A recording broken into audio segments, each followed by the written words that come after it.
السلام علیکم ناظرین، میرا نام ہے عمر سعید اعوان اور اس ٹی وی کے ساتھ آپ دیکھ رہے ہیں پروگرام آج کی خبر۔ میرے ساتھ بیٹھے ہیں روز ٹی وی اور آبشار ٹی وی کے اینکر ناصر جمیل عباسی۔ آپ کو خوش آمدید کہتے ہیں عباسی صاحب، کیسے ہیں آپ؟ ٹھیک ہیں؟ الحمدللہ، اللہ کا شکر ہے عمر، آپ سنائیں؟ ٹھیک ہے، خیریت سے ہیں؟ جی اللہ کا شکر ہے۔ عباسی صاحب، آج ایک خبر ہے، آپ نے سنی ہوگی، اس میں غیر تسلی بخش کام کرنے والے سرکاری ملازمین کو قبل از وقت ریٹائرمنٹ کرنے کا فیصلہ کیا گیا ہے، اس کے بارے میں آپ کیا کہتے ہیں؟ دیکھیں جی عمر، آپ کا بہت شکریہ۔ ناظرین، آج کا یہ جو پروگرام ہے، یہ پروگرام انشاءاللہ آپ روزانہ آرز ٹی وی اور آبشار نیوز پہ دیکھیں گے۔ ہم آج کی خبر کے نام سے یہ پروگرام سٹارٹ ہوا ہے، اور عمر سعید اعوان آپ کو مبارکباد پیش کرتے ہیں اس پروگرام پہ۔ بہت بہت شکریہ۔ اور آپ کا جہاں تک آپ کے سوال کا تعلق ہے، سوال یہ ہے کہ جی جو غیر تسلی بخش جن لوگوں کی کارکردگی ہوگی سرکاری ملازمین، ان کو قبل از وقت ریٹائر کر دیا جائے گا۔ جی بالکل، میں سمجھتا ہوں پاکستان کے اندر ایک بڑی اچھی ریولیوشن اس سے آ سکتی ہے، بہتری آ سکتی ہے۔ لیکن اب جو غیر تسلی بخش کام کرنے والے جو لوگ ہیں، ان کو اگر قبل از وقت گورنمنٹ ان کو ریٹائر کرتی ہے، تو ایک ایشو یہ ہے کہ اب جن کو غیر تسلی بخش لوگوں کو پہلے جب بھرتی کیا گیا تھا، جب آپ نے مطلب میٹرکولیٹ لوگوں کو آپ نے پرائمری ٹیچر لگایا تھا، آج پرائمری ٹیچر لگنے کے لیے بہت بڑا پروسیس ہے، اور اس پروسیس سے گزر کے وہ پرائمری ٹیچر پہ بنا جاتا ہے۔ تو اس وقت جب ان لوگوں کو لگایا گیا تھا، آج اگر وہ 20-25 سال یا ان کے 8 سال یا 10 سال یا 15 سال ہو چکے ہیں، اور ان کو اگر آپ جبری ریٹائر کر دیتے ہیں، تو جو ان کے ساتھ ان کی فیملیز جو ہیں، وہ جو ان کے ساتھ سفر کریں گی، کون رسپانسبل ہے اس کا؟ اس کی ذمہ داری کون اٹھائے گا؟ میں آپ کو بتاؤں کہ پی ٹی آئی کی گورنمنٹ جو ہے، وہ جب سے آئی ہے وہ امتحانات میں ہے، اس میں کوئی شک نہیں ہے کہ اس کے لیے بڑا مشکل دور ہے۔ لیکن ہم اس حوالے سے یہ بات کریں گے کہ پی ٹی آئی کی گورنمنٹ جو ہے، اس کو ایٹ لیسٹ پبلک کے لیے، پبلک کے ایشوز کے لیے، جیسے وزیر اعظم پاکستان نے کہا کہ ہم 50 لاکھ گھر بنائیں گے، اور 50 لاکھ گھر کے حوالے سے جو ہمارے پاس نیوز آئی، وہ ہم نے نیوز چلائی بھی کہ جی انہوں نے کہا 30 لاکھ روپے کا گھر ہے، اور کم سے کم آمدنی جو ہے وہ گورنمنٹ نے فکس کی ہے 15,000 روپے ایک بندے کی۔ اب جو 30 لاکھ روپے کا گھر وہ خریدے گا، وہ 10,000 روپے پہلے سیکیورٹی دے گا، اس کے بعد اس کا نام اگر نکل جاتا ہے تو وہ 6 لاکھ روپے دے گا، اور 6 لاکھ دینے کے بعد وہ 65,000 روپے پر منتھ دے گا۔ بھائی جو 15,000 روپے جس کی انکم ہے، وہ 65,000 روپے کہاں دے گا، کیسے دے گا؟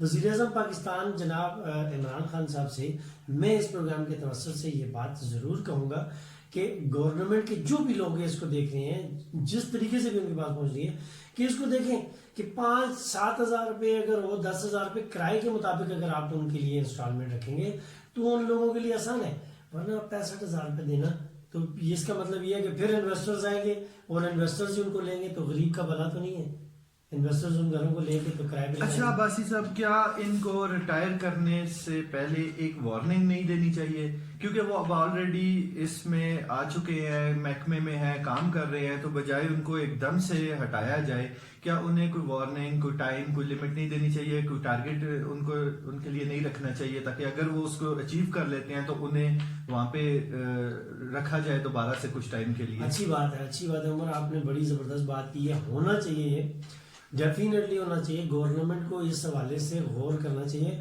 اور ڈیفینیٹلی ان کو وارننگ دی جائے گی۔ ایسا بھی نہیں ہوگا کہ مطلب آگے ان کو ایک دم اٹھا کے وہ نکال دیں گے، لیکن جہاں تک سوال یہ ہے کہ گورنمنٹ جو ہے وہ اگر ان لوگوں کو نکال دیتی ہے تو اس حوالے سے آگے کیا معاملات کیا ہوں گے۔ دیکھیں، گورنمنٹ کو اب جو لوگ جن کے پاس وہ ٹیکنیکل سکلز ہی نہیں ہیں، ایسے ڈپارٹمنٹس کے اندر، بے شمار ڈپارٹمنٹس کے اندر وہ لوگ بیٹھے ہوئے ہیں جن کی ٹیکنیکل سکلز ہی نہیں ہیں، اگر آپ ان کی جو ڈپارٹمنٹل انکوائری آپ کریں گے تو میں بھی ان میں سے کئی لوگوں کے ڈاکومنٹس بھی جلدی نکل آئے۔ بہت سارے لوگ جو ہیں وہ جن سیٹوں پہ بیٹھے ہوئے ہیں وہ اس پہ غلط بیٹھے ہوئے ہیں۔ یہ اپنے پچھلے جو ہمارے چیف جسٹس تھے ان کے دور کے اندر بڑی بڑی سیٹوں پہ جیلی ڈاکومنٹس والے لوگ جو ہے وہ نکل آئے تھے۔ تو ابھی بھی اس کو گورنمنٹ کو اس پہ جانا چاہیے، لیکن گورنمنٹ کو پبلک کے جو ایشوز ہیں، جو پبلک کے پرابلمز ہیں، ان کو سامنے رکھ کے اس پہ کوئی بات کرنی چاہیے۔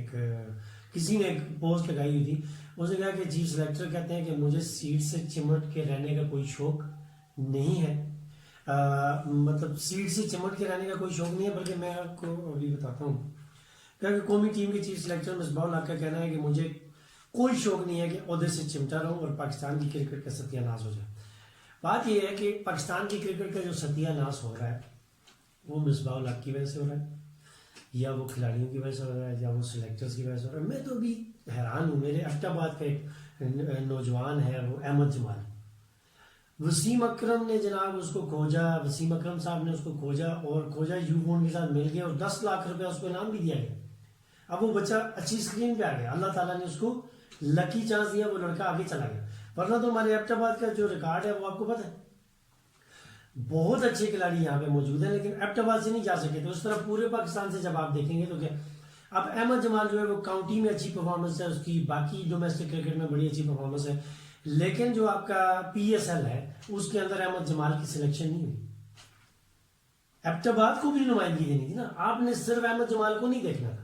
احمد جمال کی پرفارمنس بھی اچھی ہے، اگر اس کی پرفارمنس اچھی نہ ہو تو پھر آپ کہیں کہ جی اس کو ہم چانس نہیں دے سکتے، لیکن اس کی پرفارمنس بھی اچھی ہے. اور ایبٹ آباد کو اگر آگے لے کے آنا ہے تو نہیں لے کے آنا، وہ چھوٹے شہروں کو یہ پی سی بی آگے نہیں لے کے آ رہی بھائی. ہمیں اس پہ بڑا پروٹیسٹ ہے.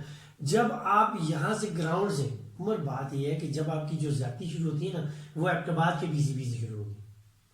جو ایبٹ آباد کی یہاں پہ ٹیمیں بنیں گی اس کے اندر اگر سفارشی جائیں گے، پھر اس سے اوپر، پھر اس سے اوپر، پھر اس سے اوپر، یہ گریجولی سارے کے سارے اگر سفارشی لوگ جائیں گے تو جو ٹیلنٹ ہے وہ چھپا رہے گا اور پرفارمنس آپ کی کچھ نہیں رہے گی.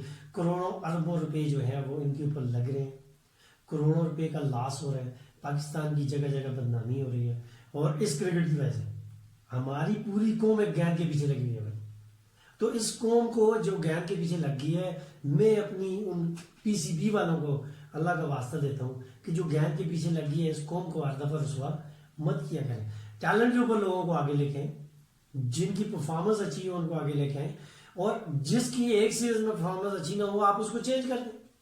ان میں سے ایک ایک دو دو نکلتے جائیں گے آپ کے ساتھ، آگے آپ کے پاس ایک اچھی ٹیم آ جائے گی. ویسے پاکستان میں بہت اچھے نام ہے، اچھا ہو سکتا ہے. بہت شکریہ عباسی صاحب، آپ نے بہت اچھے مشورے دیے، بڑا اچھا آپ نے بتایا، ہمیں گائیڈ کیا.